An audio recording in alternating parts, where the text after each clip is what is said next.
ದ್ಯುತಿ ಸಂಶ್ಲೇಷಣೆ ಅಂದ್ರೆ ಫೋಟೋಸಿಂಥಸಿಸ್. ಇದು ಭೂಮಿಯ ಅಲ್ಟಿಮೇಟ್ ರೆಸಿಪಿ.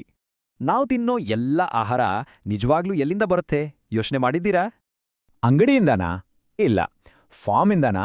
ಅದು ಅಲ್ಲ. ಎಲ್ಲ ಶುರುವಾಗೋದು ಸಸ್ಯಗಳಿಂದ.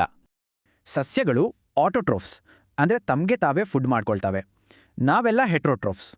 ಹೌದು, ಸಸ್ಯಗಳು ನೇಚರ್ನ ಮಾಸ್ಟರ್ ಶೆಫ್ಸ್. ಅವುಗಳ ಕಿಚನ್ ಬೇರೆ ಯಾವುದೂ ಅಲ್ಲ, ಎಲೆನೆ. ಮತ್ತು ಅವುಗಳ ಸೀಕ್ರೆಟ್ ರೆಸಿಪಿ ಹೆಸರೇ ದ್ಯುತಿ ಸಂಶ್ಲೇಷಣೆ ಅಥವಾ ಫೋಟೋಸಿಂಥಸಿಸ್. ಬೇಕಾಗೋ ಮೊದಲನೇ ಇಂಗ್ರೀಡಿಯೆಂಟ್ ನೀರು. ಇದನ್ನ ಬೇರುಗಳ ಮೂಲಕ ತಗೊಳುತ್ತೆ. ಎರಡನೇ ಇಂಗ್ರೀಡಿಯೆಂಟ್ ಕಾರ್ಬನ್ ಡೈಆಕ್ಸೈಡ್. ಇದನ್ನ ಗಾಳಿಂದ ಎಳ್ಕೊಡುತ್ತೆ. ಮೂರನೇ ಮತ್ತು ಅತಿ ಮುಖ್ಯವಾದ ಇಂಗ್ರೀಡಿಯೆಂಟ್ ಸೂರ್ಯನ ಬೆಳಕು. ಇದೇ ಅಲ್ಟಿಮೇಟ್ ಎನರ್ಜಿ ಸೋರ್ಸ್. ಸೊ ಇವೆಲ್ಲ ಸೇರಿ ಸಸ್ಯಕ್ಕೆ ಫುಡ್ ಅಂದ್ರೆ ಗ್ಲೂಕೋಸ್ ಮತ್ತು ಆಕ್ಸಿಜನ್ ಕೊಡುತ್ತೆ. ಆದ್ರೆ ಇದರ ಇಂಪ್ಯಾಕ್ಟ್ ಬರೀ ಸಸ್ಯಗಳಿಗೆ ಮಾತ್ರ ಅಲ್ಲ, ಅದಕ್ಕಿಂತ ತುಂಬಾನೇ ದೊಡ್ಡದು. ಈ ಪ್ರಾಸೆಸ್ ನಮ್ಮೆಲ್ಲರ ಸರ್ವೈವಲ್ಗೆ ಬೇಕಾದ 2 ಮುಖ್ಯವಾದ ವಿಷಯ ಕೊಡುತ್ತೆ. ಒಂದು, ನಾವು ತಿನ್ನೋ ಆಹಾರ. ಇನ್ನೊಂದು, ನಾವು ಉಸಿರಾಡೋ ಆಮ್ಲಜನಕ. ಸಿಂಪಲ್ ಆಗಿ ಹೇಳೋದಾದ್ರೆ, ಫೋಟೋಸಿಂಥಸಿಸ್ ಇಲ್ಲ ಅಂದ್ರೆ ಭೂಮಿ ಮೇಲೆ ಜೀವ ಇರೋಕೆ ಸಾಧ್ಯನೇ ಇಲ್ಲ.